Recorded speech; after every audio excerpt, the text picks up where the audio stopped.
En 2018, moi j'ai été victime d'un AVC alors que j'avais que 33 ans et strictement aucun facteur de risque. Les gens ont tendance à penser que quand on sort de l'hôpital ou du centre de rééducation, c'est fini, en fait l'AVC c'est derrière nous et c'est pas vrai du tout. Ça m'est tombé dessus comme ça un samedi matin au réveil. J'ai commencé à avoir des signes de vertige et progressivement, j'ai d'autres symptômes qui se sont installés. Je commençais à devenir incohérente. Je perdais progressivement la parole. Au bout d'un moment, constat sans appel, je commence à me dire que ça sentait pas bon et que ça ressemblait à des signes d'AVC.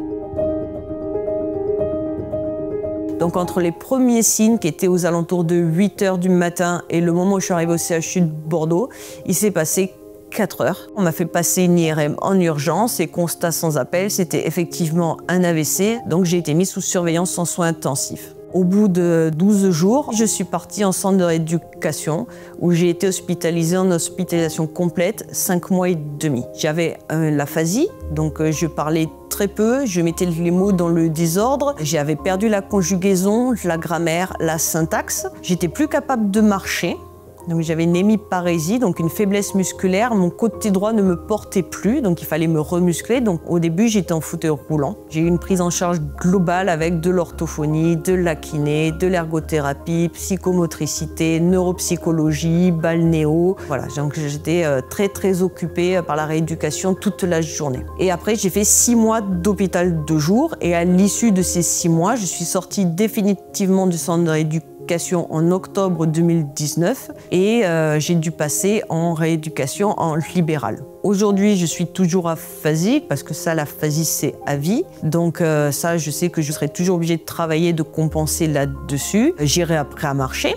Par moment, j'ai des fois la main qui lâche, voilà. J'ai des douleurs neuropathiques au pied droit. Donc j'ai un traitement pour ça. Je souffre toujours d'une immense fatigue neurologique, donc je suis obligée de me reposer très fréquemment. Je suis fatigable. J'ai des troubles cognitifs associés, donc je peux assez facilement me perdre, être désorientée.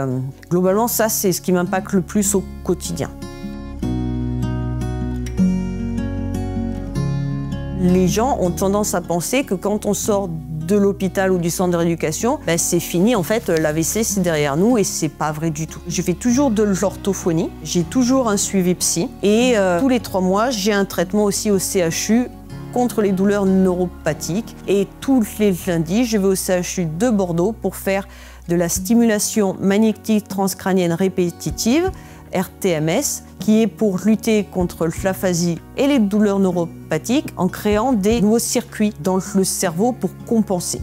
Moi, à 33 ans, tout s'est arrêté, alors que moi, mon rêve de gosse, c'était d'être prof d'art plastique et je n'avais pas envisagé que ça s'arrêterait comme ça d'un coup.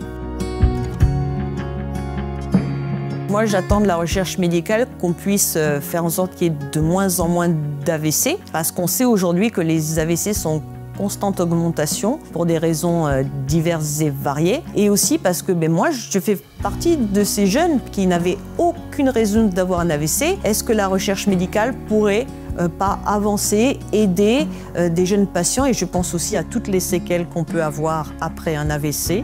Est-ce qu'on ne peut pas faire en sorte que tout ça n'arrive pas en réalité?